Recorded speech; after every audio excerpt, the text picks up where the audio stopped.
ಪುತ್ತೂರಿಗೆ ನಾಡಿಗೆ ಶ್ರೇಯಸ್ಸು ತರುವಂತ ಒಬ್ಬ ನಾಯಕ ಬೇಕು, ಜನಪ್ರತಿನಿಧಿ ಬೇಕು. ಅದನ್ನು ಆರಿಸುವುದು ನಮ್ಮೆಲ್ಲರ ಕರ್ತವ್ಯ. ಈಗಿನ ಪರಿಸ್ಥಿತಿಯಲ್ಲಿ ಸಮರ್ಥ ಅಭ್ಯರ್ಥಿ ಯಾರು ಅಂತ ಕೇಳಿದ್ರೆ, ನನ್ನ ಅಭಿಪ್ರಾಯ ನೀವು ಕೇಳುವಾಗ ನಾನು ಹೇಳುವಂತದ್ದು, ನನಗೆ ಈಗ 8 ಅಭ್ಯರ್ಥಿಗಳಲ್ಲಿ ಕಾಣುವಂತದ್ದು ಯಾವುದೋ ಆಸೆ ಆಮಿಷಗಳಿಗೆ ಒತ್ತಡಗಳಿಗೆ ಒಳಗಾಗಿ ಖಂಡಿತ ಯಾರು ಸಹ ಮತದಾನ ಮಾಡಬೇಡಿ. ಎಲ್ರಿಗೂ ನಮಸ್ಕಾರ. ವಿಧಾನಸಭಾ ಚುನಾವಣೆ 2023 ಇನ್ನೇನು ಕೆಲವೇ ದಿನಗಳಲ್ಲಿ ಮತದಾನ ನಡೀಲಿಕ್ಕಿದೆ. ಒಬ್ಬ ಪ್ರಜ್ಞಾವಂತ ಮತದಾರನಾಗಿ ಎಲ್ಲ ಮತದಾರರಲ್ಲಿ ನನ್ನ ವಿನಂತಿ ಏನೆಂದ್ರೆ, ತಾವೆಲ್ಲರೂ ಮತದಾನ ಮಾಡಬೇಕು. ಮತದಾನ ನಮ್ಮ ಹಕ್ಕು, ಅದನ್ನು ಚಲಾಯಿಸುವುದು ನಮ್ಮ ಕರ್ತವ್ಯ ಅಂತ ತಿಳಿದುಕೊಂಡು ಮೇ 10ರಂದು ಎಲ್ಲರೂ ಮತದಾನ ಮಾಡುವಂತಾಗಬೇಕು. ಈಗಿನ ಪರಿಸ್ಥಿತಿಯಲ್ಲಿ ನಾವು ಪುತ್ತೂರಿನ ಪರಿಸ್ಥಿತಿಯನ್ನು ಗಮನಿಸಿದರೆ ಈಗ ಚಿತ್ರಣ ಸ್ಪಷ್ಟವಾಗಿದೆ. ಕಣದಲ್ಲಿ 8 ಅಭ್ಯರ್ಥಿಗಳಿದ್ದಾರೆ. ವಿವಿಧ ರಾಜಕೀಯ ಪಕ್ಷಗಳ ಅಭ್ಯರ್ಥಿಗಳಿದ್ದಾರೆ, ಪಕ್ಷೇತರರು ಇದ್ದಾರೆ. ಒಬ್ಬ ಸಾಮಾನ್ಯ ಮತದಾರನಾಗಿ ನನಗೆ ಈಗ ಕಾಣುವುದಂತ ಹೇಳಿದ್ರೆ 8 ಮಂದಿ ಅಭ್ಯರ್ಥಿಗಳು ಮಾತ್ರ.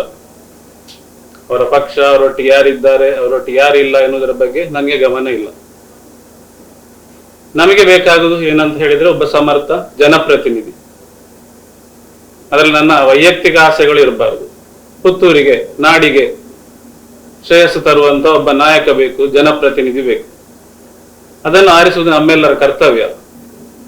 ಅದನ್ನು ನಾವು ಮಾಡದಿದ್ರೆ ಬಹಳ ದೊಡ್ಡ ಅಪರಾಧ ಮಾಡಿದಾಗೆ ಆಗ್ತದೆ. ಉಳಿದವರಿಗೆ ನಾವು ಮೋಸ ಮಾಡಿದಾಗೆ ಆಗ್ತದೆ. ಯಾವುದೋ ಆಸೆ ಆಮಿಷಗಳಿಗೆ ಒತ್ತಡಗಳಿಗೆ ಒಳಗಾಗಿ ಖಂಡಿತ ಯಾರು ಸಹ ಮತದಾನ ಮಾಡಬೇಡಿ. ಇದೊಂದು ಅತ್ಯಂತ ಪವಿತ್ರವಾದಂತ ಕಾರ್ಯ. ಆದ್ರಿಂದ ಇದರಲ್ಲಿ ನಮಗೆ ನಾವೇ ಮೋಸ ಮಾಡಿಕೊಳ್ಳುವಂತ ಪರಿಸ್ಥಿತಿ ಬರಬಾರದು.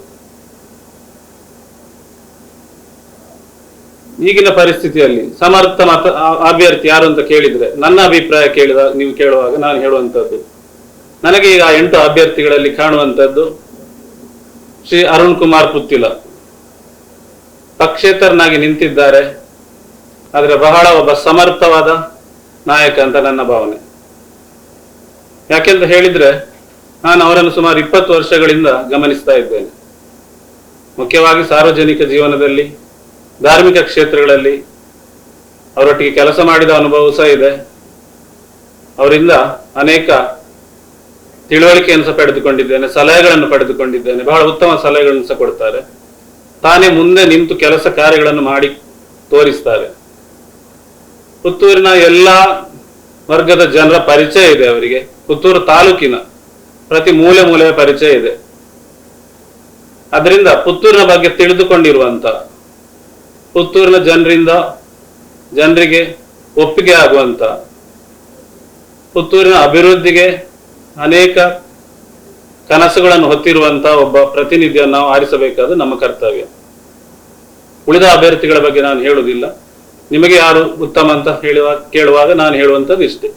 ಆದ್ರಿಂದ ನನ್ನ ಸಂದೇಶ ಎಲ್ರಿಗೂ ಏನಂತ ಹೇಳಿದ್ರೆ, ಪಕ್ಷೇತರ ಅಭ್ಯರ್ಥಿಯಾದ ಅರುಣ್ ಕುಮಾರ್ ಪುತ್ತಿಲ ಇವರನ್ನು ಅತ್ಯಂತ ಬಹುಮತದಿಂದ ಆರಿಸಿ ಪುತ್ತೂರಿನ ಅಭಿವೃದ್ಧಿಗೆ ಖಂಡಿತ ಅವರು ಕಾರಣ ಆಗ್ತಾರೆ. ಯಾವುದೇ ಜಾತಿ ಮತ ಭೇದ ಇಲ್ಲದೆ ಒಬ್ಬ ಜನಪ್ರತಿನಿಧಿ ಹೇಗೆ ಕೆಲಸ ಮಾಡಬೇಕು, ಕೆಲಸ ಮಾಡಬಹುದು ಎಂಬುದನ್ನು ಖಂಡಿತ ಅವರು ತೋರಿಸ್ತಾರೆ ಅಂತ ನನ್ನೊಂದು ವಿಶ್ವಾಸ ನನಗಿದೆ. ಆದ್ರಿಂದ ನಾವೆಲ್ಲರೂ ನಮ್ಮ ಆತ್ಮಸಾಕ್ಷಿಗೆ ಅನುಗುಣವಾಗಿ ಯಾವುದೇ ಬೆದರಿಕೆಗೆ ಹೆದರಿಕೆ ಬಗ್ಗದೆ ಮೇ 10ರಂದು ಮತದಾನ ಮಾಡೋಣ.